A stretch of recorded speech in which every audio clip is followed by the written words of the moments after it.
Hi folks, you're with Tacitus today at your Pushback channel, and thank you for joining this audio radio live stream. In this essay, I'd like to talk about the sort of advisors, the interns, the aides and the assistants that work directly for presidents and prime ministers across the Western world. So now, these are like the President of the United States, Prime Minister of Britain, whatever. These are people who are, in world affairs terms, if you accept they have any sovereignty left after the World Economic Forum has given them their instructions on what to do for the day. But they should, in theory at least, have access to the very best talent, the very best qualified people, folks that can contribute very much to the smooth and efficient functioning and running of government. You would think that, that would be what you would think. But in fact, that's not the case. And now to every extent that it was the case, and I'll go back a couple of decades or so to talk about that. But then we have a look at, now this is one, this is one person here. So,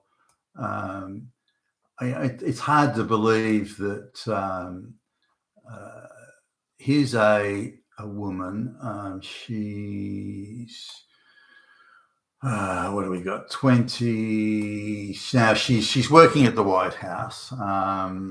She's 23 years old.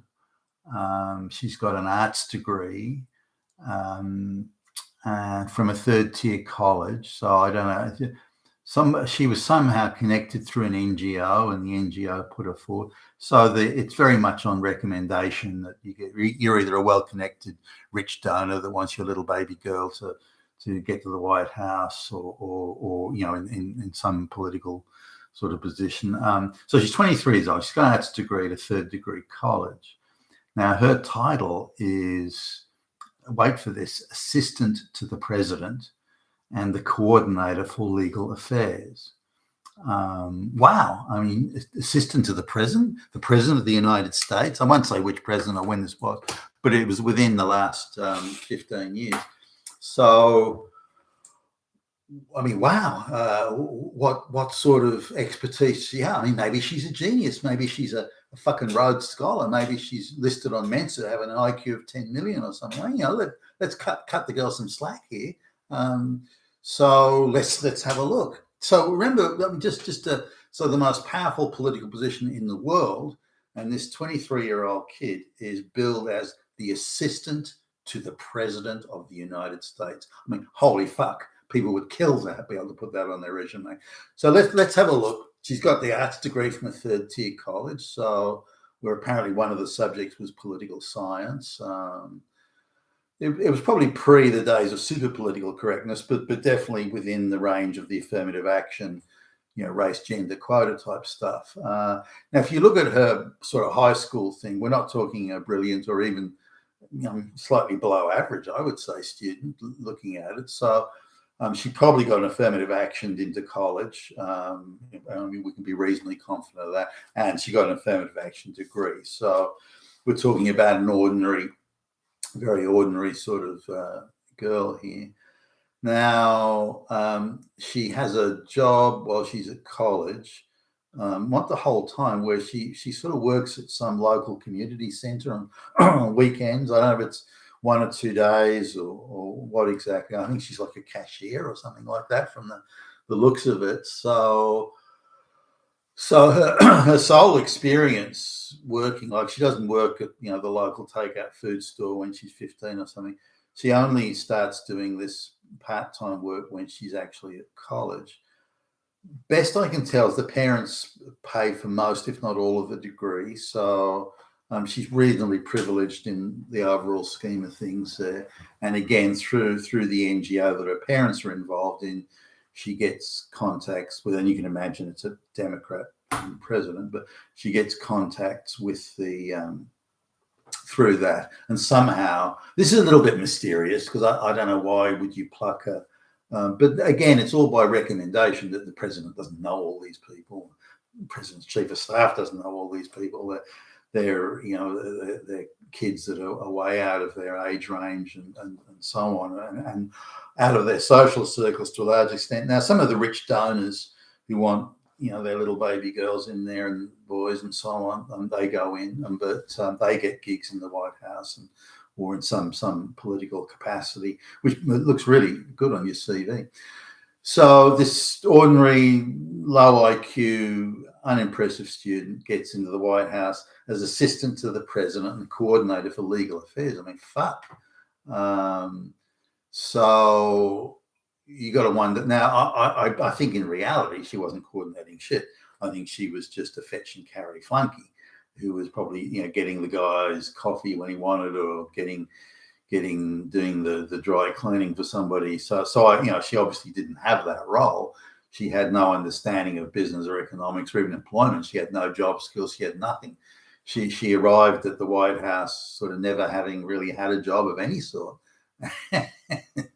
and now she's elevated to a position of where she's interacting with the president on an almost daily basis. I mean, imagine how heady that is. I suppose, if you're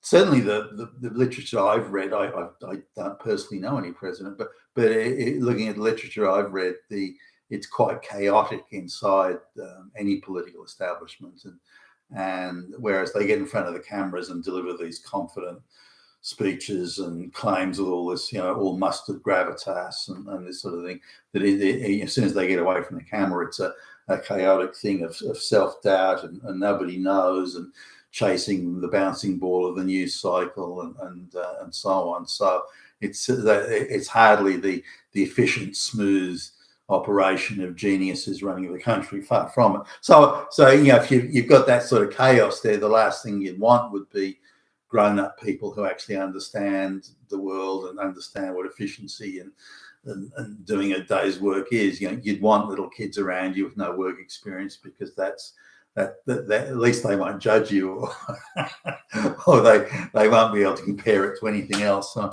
I'm sure it's never that. Now, so since the globalists took over, and since they're now making all the big decisions, and all the decisions have any impact or relevance in the world today, the only decisions left for governments like the US government, the British governments, those German government, all those decisions are now made. The only decisions they've got left to make are the smaller ones. How many lesbian painting classes they have in the local city or so. So they get the lower, which is why they fixate over things like, we're going to introduce tough laws against the oppression of women. Yeah, that's all they've got left to do, because the big decisions are made. The big debates, the serious discussions, the heavy lifting on policy, that's not done anymore. Western governments are no longer sovereign. So they get left with the little stuff. And this is reflected in the sort of aides and assistants and advisors they have. There's nothing really left to decide anymore. Let's do laws to stop discrimination of LGBTQ. Yeah. Let's stop transphobia. Yeah. That's all they got left to do. And they're told to go and do that. That's what the globals say. Hey, look, you go and worry about that. We'll worry about the big stuff. So really all prime ministers and presidents are now are just fetch and carry flunkies for the globalists. And you see that with, Rishi Sunak in Britain, Justin Trudeau, the same here in Australia and elsewhere. Now, some years ago, I was only a young guy in my mid-20s. And so I was given, I knew someone who knew someone, and I was given a tour of the Federal Parliament House in Australia, where the principal advisor to one of the senior politicians at the time. He's one of the senior guys, one of the top half dozen politicians in Australia at the time. And this guy was a former captain of industry. He'd done well, and he was a smart guy, and he had the PhD and he was instantly impressive. As soon as you meet him, his manner, his demeanor, his confidence, his ability to talk about complicated subjects and so on. And I was he was just a very impressive guy. What can I say? And he was the principal advisor to this politician. And now these were in the day, this is pre-globalization. These are the days when politicians were still sovereign in the Western world, or mostly sovereign, and they were still making decisions. So the sort of advisors he had around him, I was introduced to other people, and we're talking a lot of high caliber people. Sure, they had to fetch and carry flame, the girls to fetch and carry the coffee and the dry cleaning and run the message. Sure, they had that, and I remember one of them came along to, they took me to the parliamentary dining room, and he took me into the press where the political media were, and all these names and faces I'd seen on TV was there. And, oh wow, hey. And again, the journalists were very much chasing the facts. They weren't there pushing ideology or saying how evil white people are, how everyone's Hitler, and they weren't doing that then. They were still talking about facts and still holding government accountable and asking the hard questions and so on and so forth. The government of the day had recently brought in some refugees from some third world country, and they were getting an absolute shellacking by the media. Why are you bringing in these illiterate peasants? They're never going to integrate, and they're only going to form ghettos, and it's only ever going to be a problem, criminal gangs and so on, which is exactly how it did pan out to be, by the way. So those were those. I mean, goodness me, how times have changed. So these politicians were surrounded by some really high-powered sort of dudes, or they certainly seemed that way to me at that age. I don't know whether I'd be as impressed today, but I certainly was goggle-eyed then. But today, of course, the difference is insane. And whenever I meet the advisors and so on, there's one of the most senior just a few years ago, one of the most senior politicians had an advisor. Was their I think it was their media advisor, or anyway, advisor on economics, I think it was. And this was a young girl, probably early 20s, mid 20s at most, who'd never had a job. This was her first job ever, and she was supposed to be advisor to the most senior, politician in charge of the country's economy, and she was the advisor. I mean, fuck, give me a break. She'd never had a job. She had some ordinary degree from. I mean, who did she know that could? And yet she came across as just some little punk, which she was.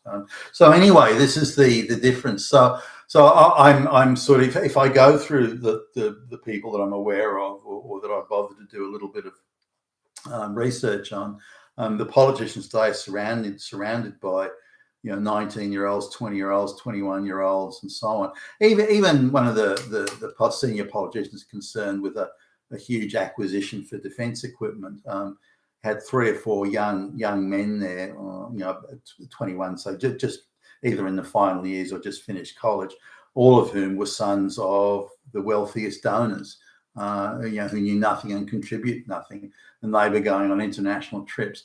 I got put into the first class lounge on one trip I was making, a plane flight I was making a while ago, and sitting right next to me was a very senior politician. They're surrounded by, teenage girls who were his fetch and carry flunky assistants, but who were all billed as advisors and so on. You go, what? Again, they've never even had a job, these flunkies. You've been with Tassless today, your Pushback channel, and thank you for listening.